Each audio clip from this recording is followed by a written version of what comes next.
Hello and welcome to Complementary Colors. We have a really special episode for you. We got to sit down with AJ Paron, a remarkable individual who serves as a true inspiration to so many designers. Her infectious energy holds the role of Executive Vice President at Sandow Design Group.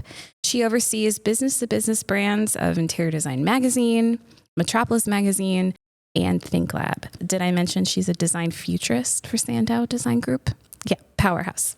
So we got to talk to her at the Sustainability Lab for Metropolis on the 11th floor of the Mart in Chicago. So we covered a lot of topics in our chat, but there was one gem that I just really wanted to shine a light on. When designing spaces for individuals with autism, specific design strategies can be utilized to create spaces that support unique learning and sensory needs for them. AJ wrote a trilogy ebook series on designing for autism. These ebooks are titled Interior Design for Autism from Birth to Early Childhood, Childhood to Adolescence, and Adulthood to Geriatrics. These books are awesome. I highly recommend listening to them as they give you really great neurofunctions of autism and offers really tailored design techniques for each of those phases. AJ is also the host of Once Upon a Project. Once Upon a Project is like a backstage pass to the world of interior design. You should definitely join her as she talks to designers about the creation of spaces, the spark of that inspiration, and the crazy hurdles we get to go through. Definitely hope you enjoy the conversation as much as we did.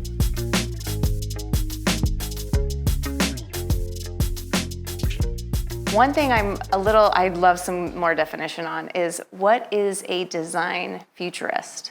You know, everyone asks me that. I bet they do. I bet. They're like, what's a design futurist? That is a cool title. And it is cool. I sort of made it up, but... Hey, I love this. But it is, there are people that do have that title. There's actually a whole group of women that are design futurists. Where I am focused on is in the contract design market, specifically interiors, right? And so what I try and do is look at a lot of the research that we have about our segments, like, you know, what's hospitality designers doing, what's happening in healthcare, what's happening in all these things, and then marry it to general other larger growing trends. So what's happening with generations, what's happening with technology, right? So AI. like forecasting. Yes. It's like you're a forecaster for the industry. Well, or just finding those, what I call weak signals, and bringing them forward to say, hey, we should be thinking about this because you're looking at these elements that might be changing, and this is how we've always done things, right? Right, but how do you make that big shift? Is you're the spotlight that's like, hey, this is how we should start to shift. Which some people do not appreciate because they want things to stay the same. They're like, that's never going to happen. I think we appreciate that. There's some comfort in that, but it's nice to know that you're building that bridge to connect what is going to come. Is there one that you're really excited that you kind of shoved forward? I think that for me, the next level up in design, like the next thing that we will be really focused on, is how do we make spaces become restorative? I love that, yeah. On a human-centric or on a like regenerative design? Regenerative, like if you are a person and you are burnt out or you have an ailment, how do we have a space and all the sensory stimulation that you can control in that space actually leave that person in a better state than when they came? And that we haven't quite gotten there, but we're really close. Oh, that's exciting. I really think we're close. And there's a lot of, I'm working with Dr. Stephen Porges, who is like, he's amazing, and he's like 80, and he recently wrote this book called The Polyvagal Theory, and he invented the polyvagal theory. Okay. So it is this aspect of how your body reacts inherently to like fight and flight situations, but it's more than that. It's just, but it's how you're taking all of these sensory experiences, and if you've been traumatized or have had different experiences, how your body can have that. Just an immediate reaction. Yeah. Subconscious reaction. Subconscious reaction to it. And so we're looking at that from an interior standpoint because there is so much of that in an interior. And it's so different for everybody. It's very different. We've been playing around with olfactory a lot lately in our spaces. Is there any part of that you guys have been working with, that you guys are really using the senses of smell? There's an amazing guy, and his name is Russell Jones, and he wrote this book called Scents. Okay. And he's a product designer, and what he does is he actually works on scents and smells and tastes and all these things for manufacturers. Oh, wow. So cool job.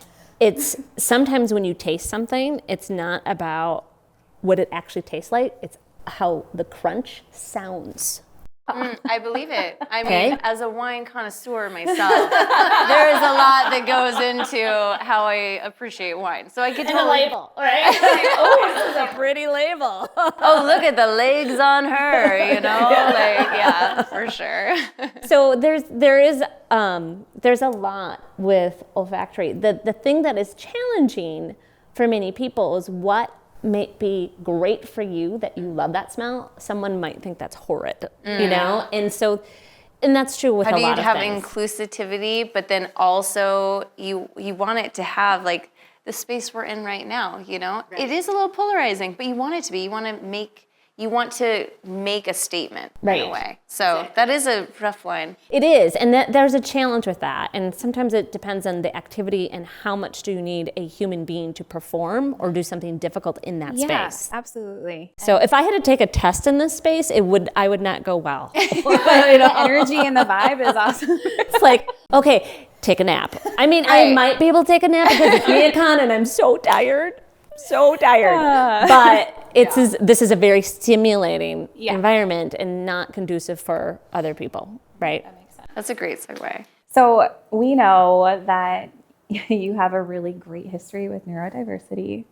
And you wrote, 3 books? More than that, but 3 main books. 3 main books. Yeah. Co-wrote many others. And what was the name of them? It's Interior Design for Autism, and it's based on age ranges. So depending on who you're designing for, you would select the appropriate book. Awesome. So my question to you is, have you seen the design world successfully start to implement some of the things that you've researched? That's a really good question. That's a really good question. You have to remember, when I started talking about neurodiversity, and this was 25 years ago. I believe it. When people thought I was crazy. And I did all this because my son was diagnosed when he was 3 with autism, and I was trying to figure out how to make him function in the world. Yeah. And at that time, people didn't even know what autism was. Yeah. So when you're trying to explain to someone that they can't be in this room, right, for these reasons, it's fighting, yeah, and they're not, he got kicked out of speech therapy when it took me 8 months to get him into speech therapy. And they're like, he's not performing. We're on our 3rd session and he's not performing. And I'm like, because you're having him try and learn speech in a gym full of people screaming. Oh my God. Go into a private room and work one-on-one, which they took him into the closet. Oh, God. Oh, yeah. Because that's all they had. And guess what? They're like, hey, he did better. I'm like, genius. Closet. So, because there's not kids screaming running around. Listen to his mother. Yeah. So, there's extremes, right? And what we talk about, let's just say in corporate America and in first world countries, we are talking a lot about neurodiversity, but you also have to remember in third world countries, literally, they take these children and they displace them. Yeah. So it is life and death situations for many individuals and many other cases. We've made some progress. Good. I like hearing progress. But I think where people get really challenged is there's a lot of people writing white papers and they're all very good intentioned. But many times a designer will read those white papers and go, that is really confusing. It's like you want to use bright colors and then you want to use no colors and you want to have stimulation and not stimulation. And I'm like, oh my God, no, that's not how you should be doing it. So think of it this way. If you need someone to be successful in an environment or learn a new skill, you have to be able to control every aspect of that environment. So I just got a call from our friends in Canada. And we love our Canadians. Our Canadians, yes. Our cousins from the north. So the director of this autism center called me and she said, AJ, we're working with these architects. Notice it's architects. I like architects too, but it tends to be architects that don't understand this from an interior standpoint, where interior designers actually do it much better. So the director's like, they came up with this color scheme that is the 4 seasons. Uh-huh. Yeah, that's what I said. I'm seeing where this is going. Right? I'm sorry. Okay, tell me more. She's like, they're really bright colors and I'm worried about that. I'm like, okay, do you want me to call them? She's like, yes. I'm like, I'm not going to charge you or anything, but we're going to have Okay, tell us this phone call. How did the come phone to call Jesus, Oh, I'm right? ready. Like, here we go. So, first of all, he couldn't figure out Zoom. So that was the first thing. But once we all got on the call and I was like, tell me what you're doing. So they're showing me everything.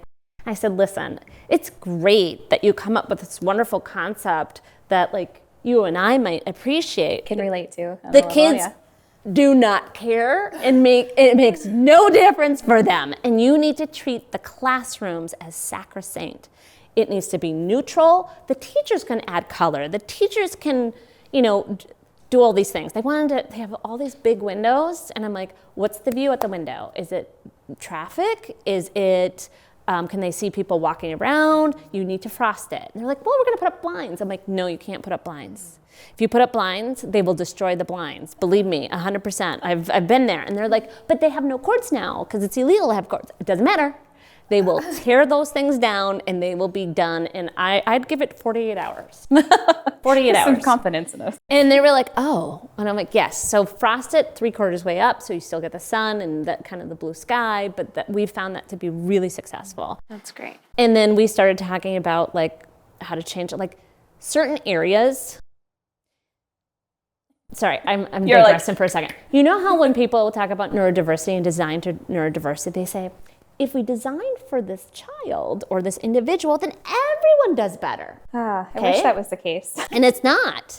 Because in a classroom, we have to make them so controlled and so neutralized and very just very neutral environment in every way that what happens is all the paraprofessionals, all the teachers are so desensitized, they're like craving color. Right. So then you have to do the opposite for them in their spaces. You have to go like 2 levels up for them when they have their their private offices or their So get that pendulum That teacher's back, lounge. because yeah. otherwise it's too none of us would like that. Right. And here's the other thing.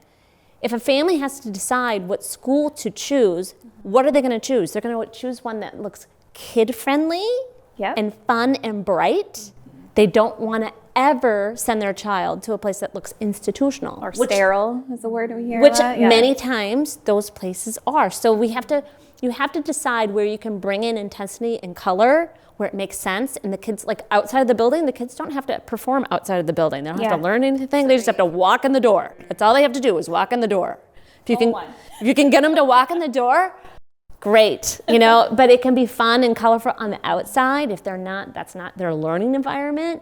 And then you have to look at patterns. And so, yes, I had to give them a crash course in 30 minutes. They made major progress. Great. But then I still had to pick out some colors, but that's okay. And so the director's like, okay, we're in a much better place. I'm like, bring me in earlier on the next project, please, because they're ordering product. With that, for when you're talking about how much you like neutralize the space and really desensitize it, do you work in autonomy as well for the space? So like light control, like you talked about putting in frost, like how much autonomy do you give the space, or do you just take that away so that you're giving the kids like the best opportunity? Well, it comes down to control, right? So if you can, like sometimes you want it to be brighter or you want the lighting to be controlled in a different way. What we have to be careful on is the transitioning. If you go from very dark space to a very light space, that can be actually Triggering. a hard trigger for people, and they don't want to walk into that space. Yeah, that's a good point. I worked on an adult care center where they left all the lights off all day long in the center, in the rooms that the adults were in, because the flickering lights of the fluorescents were bothering them. Yeah. They didn't know That what to makes do. sense. So they just left it. So they were in a cave. And then they had to go out into this bright hallway and then go into a bright lunchroom, and they had so many problems with transitioning. And I'm like, well, duh. Yeah. Hello, you're going from a dark cave to, like, anyone can figure that out. So we had to make things very even keeled across the So we recently did that in a state-of-the-art new autism center.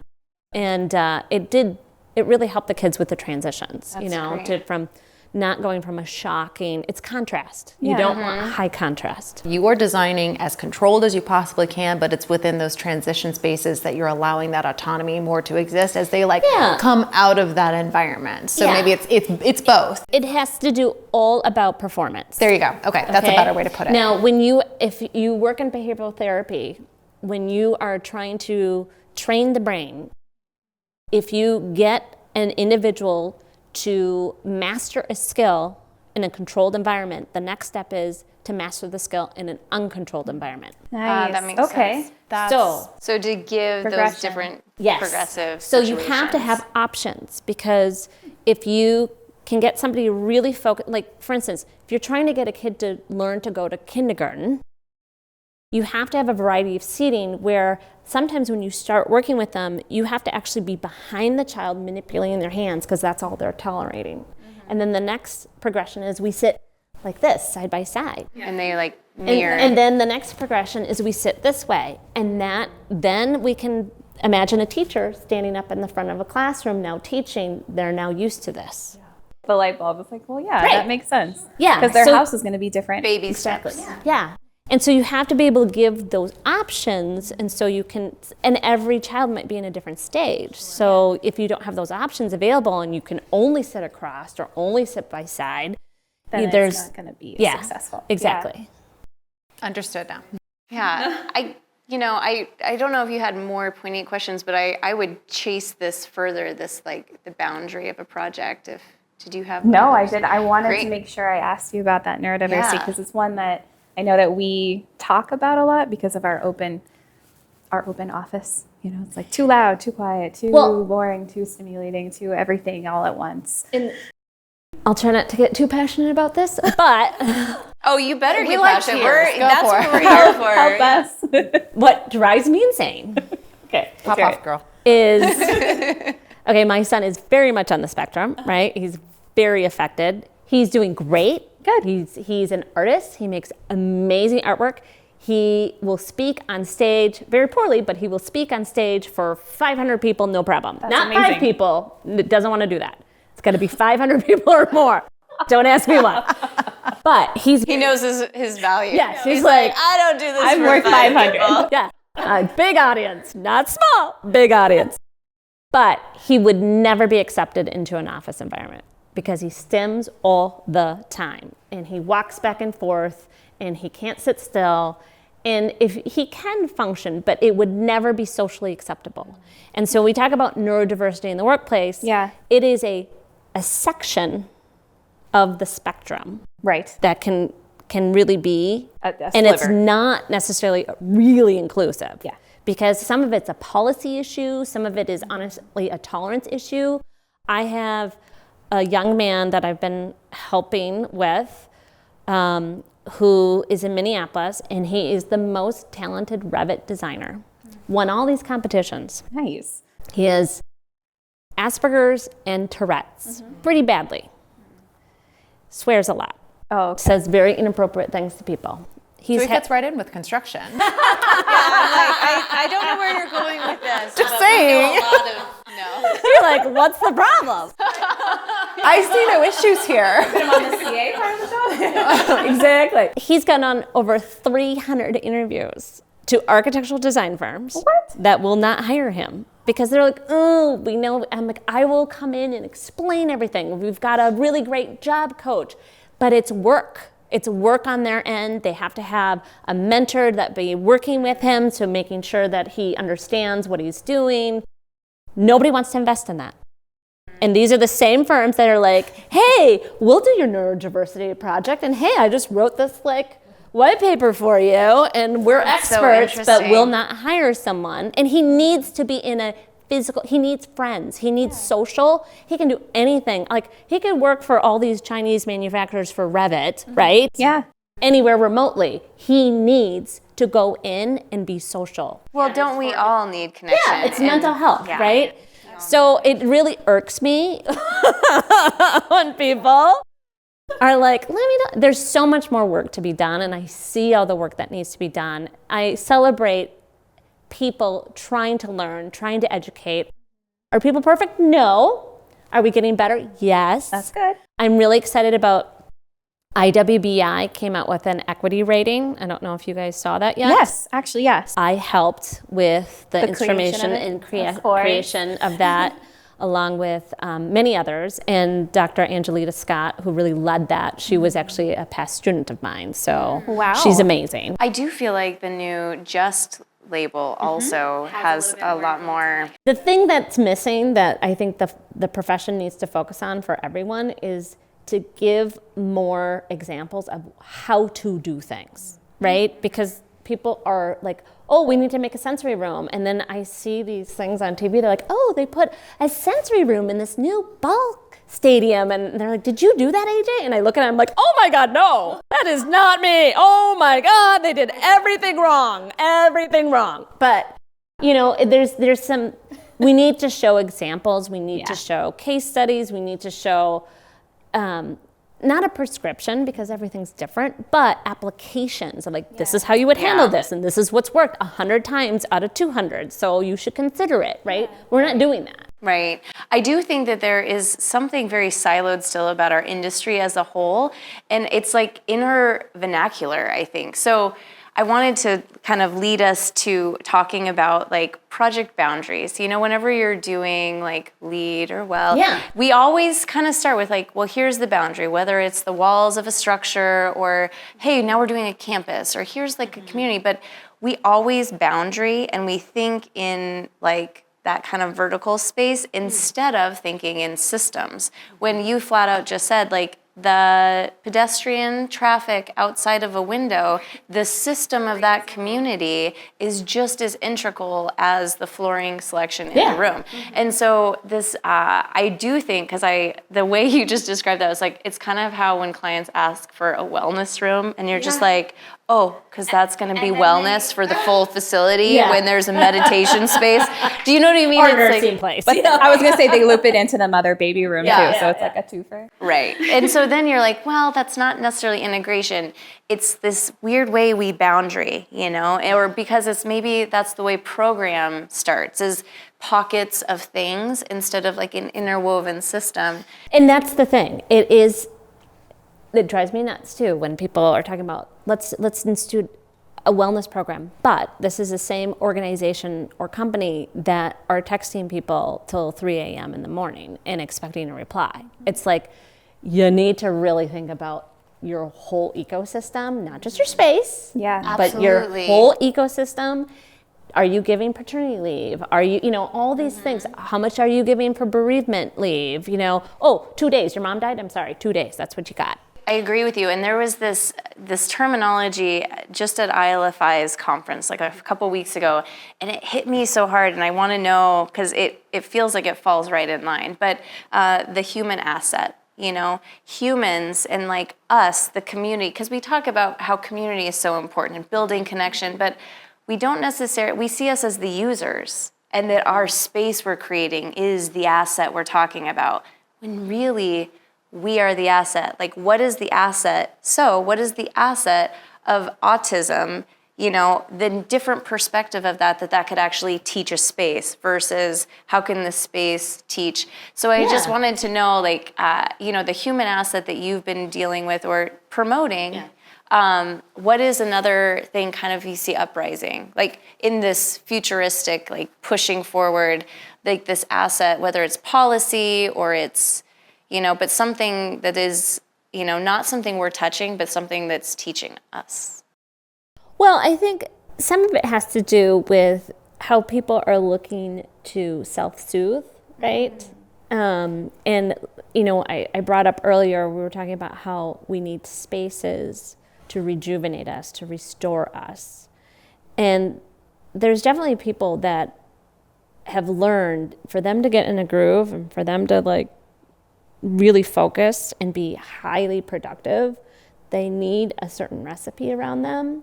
And that has been weird in past eras, right? Yeah, like, definitely. what is that person doing over there? And That's a good point. right? It's like socially not accepted. And I think, there's more places that, I mean, honestly, Europe is a lot more accepting than America. Like when we just we were just in England, and we have it here too, but nobody knows what it means. It is the sunflower program where you wear a lanyard, like your NeoCon lanyard, and it has sunflowers on it. And everyone in England knew what that meant. And everyone respected that, to the point where when my son was waiting for us to get off our computers at a coffee shop, and we were kind of close to a train station, and we were like, just go walk around, look at stores, go walk around. Yeah. He was walking close to the tracks, so they shut down all the trains Oh my gosh, because they were worried. Goosebumps. That's Yeah. so sweet. and they knew. Because that is such they a didn't great ask example. him or nothing. And then I was like, did you not see he was coming up to me? You didn't have to shut down the trains. I was like mortified because it was rush hour. Like that would never happen in America. But it was pretty amazing that they did that. And they were like, oh, no problem. And I was like, oh, turn them on. People are waiting. So, but we let him wander anywhere as long as, and he calls it his name tag. Puts on his name tag, and he knows, he feels safer with it on. And I was like, gosh, I wish I could. That's great. That would be accepted in America, Some of it is just the acceptance of it too. I mean, That's a good point. we're very polarized, as you all know, and we see this all the time in our projects too, right?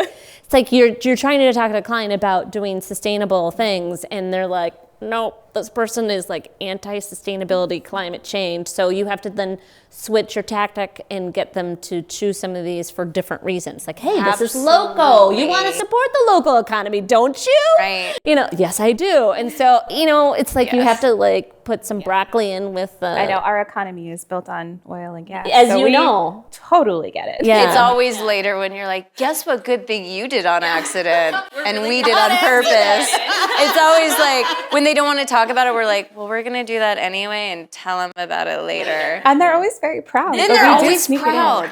After you sneak it in, It they're is proud. true, Yeah. but because then there's a story that they can use for marketing and their employees, and then they're happy. But yeah, there's some things there that I think there's work to be done, obviously. Yeah.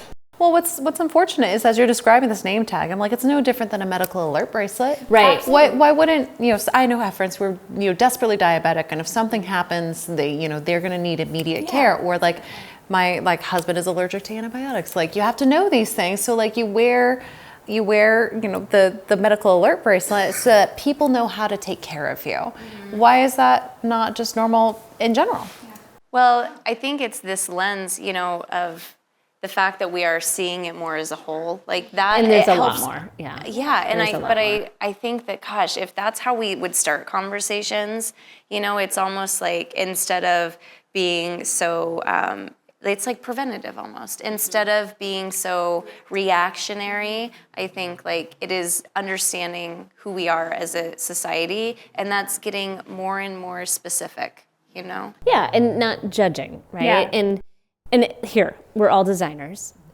We judge for a living, That's right? the point. We're like, that's really ugly. That's terrible. Oh my gosh, who would ever do that? Why did they do that? That's terrible. Nobody likes that, right? I mean, you can't help yourself because that's what we do. But at the same point, having a different person's point of view, I mean, I just heard there's a movie coming out where and I've been lobbying this for like 10 years. There's a movie coming out it's a story about something else, but they have a child with autism that is a child with autism. Great. That plays, and I'm like, thank God. Because, I mean, there's been actors that have played it very well, but you have a whole community there that you can pull from. And they went through like 200 video interviews till they found this kid who's perfect. And so I can't wait for this movie to come out. But it's that representation. Yeah. When Yes. people have exposure and they have more representation, Yeah. they think differently and go. They do. And here's my thing. As designers, our job is to storytell, right?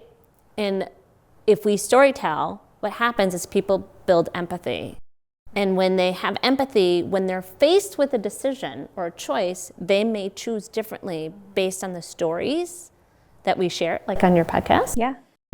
Or situations they might see and hear about and go, oh gosh, I remember that. And make a different intelligence. Yeah, and make a different decision. And that's why I share stories so much, because I want the world to be a better place. You know, the more that we have representation and get the stories out, and as designers, that's our job too. Absolutely. Because they're thinking what they know. It's like if you go and design a space, and it's a school or a hotel or whatever, they've had to take the space that they've always had and just make do, and that we do workarounds. Like, oh, it's actually not big enough for the reception, but we're just gonna make it work. And they're just always used to workarounds, and then you say, hey, we're gonna build a new building for you now. What do you want? How do you want it to be? And they're like, I have no idea. Right. Because all they've been used to is workarounds, and they can't even imagine something being better. Best client. Like, right? Yes, because they're just so grateful, and you're like, I want to give you everything. Yeah. Anything you want, we give you. But you have to climb inside their mind to really pull out what they need. And it can be a little hard, but once you've done it, it's amazing. Like, they're so appreciative. I just recently, and this is just going to show, like, I guess we're always learning something, but diversity, inclusion. Recently, I heard the B added, belonging, and I was like, that allows. There's always, even though your son is probably speaking a separate story, when you're describing these grown men that are just like sobbing because they have empathy, who knows what it's touching really inside their own story, but there is this sense of belonging together, and so.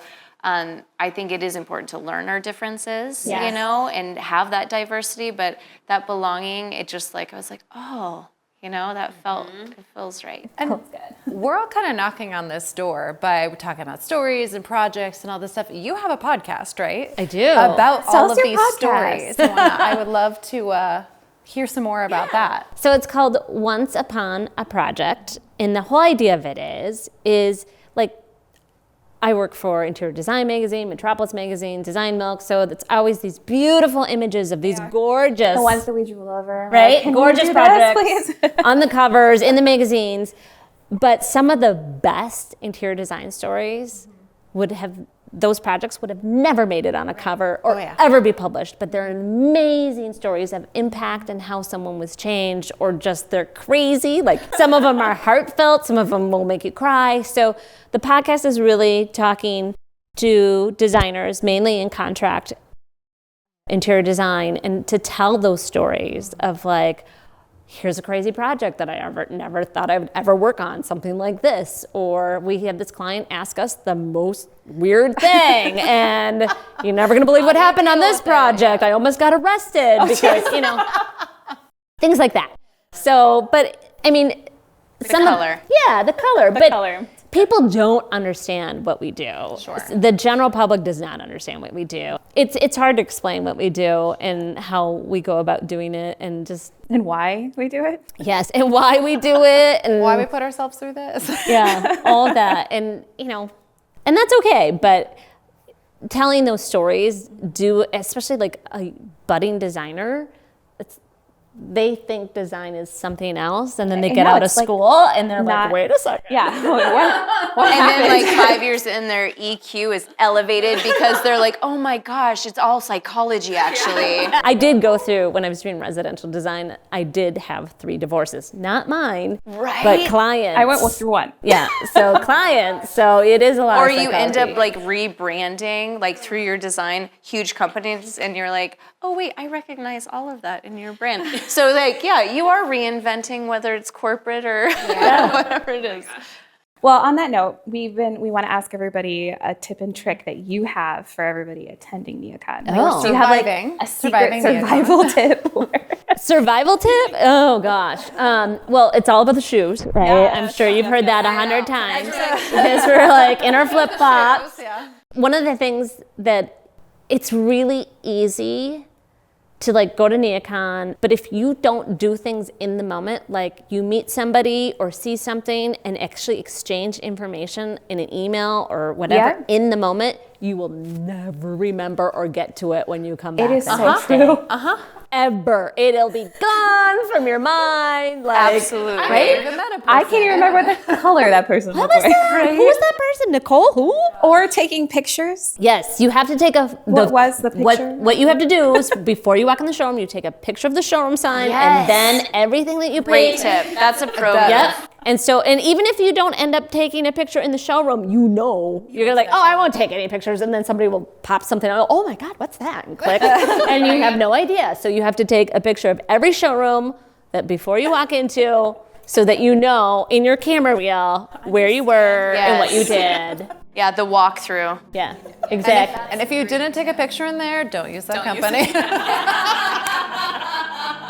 Well, thank you so much for taking time. We really Thanks, appreciate ladies. you. You guys are amazing. You're doing amazing things. So Thank you. That's awesome. Yes, oh, thank thanks, you. ladies.